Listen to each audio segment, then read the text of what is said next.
then our next person is Thicke.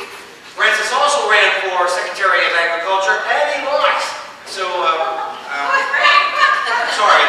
And then, that's why I like him, you know? He's a good guy. Sorry, this is a good guy. And he also is a person who wrote a book called A New Vision for Iowa Food and Agriculture. And he has something to do with a movie that was just put out. Francis.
Industry, and worldwide we have maybe 50 years of easily accessible phosphorus, and after that it's going to be And so we are running to the end, we're getting to peak cost, we're getting to peak everything here, you know.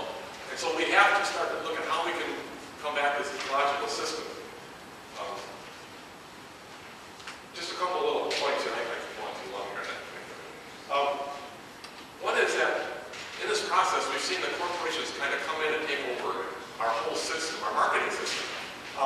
Economists tell us that if 4 corporations or fewer control 40% or more of a market, that market starts to act like a monopoly because these 4 corporations control it. Well, here in the U.S., 4 corporations control 65% of the pork processing. So we're already past that. In beef processing, 4 corporations control 84% of the market.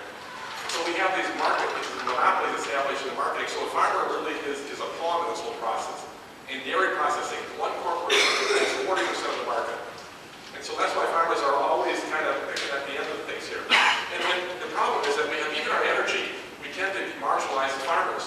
Ethanol production, for example. Farmers sell a commodity as cheap as the industry could buy it, and they have to pay retail rates for their fuel. High retail rates, and they sell things at a commodity price. In one of the big wind farms, it's good that they have wind energy, but when farmers have the wind farms on their land, they only get a small portion of that profit, and they have to pay retail rates for electricity. And so the whole thing is structured in the wrong way.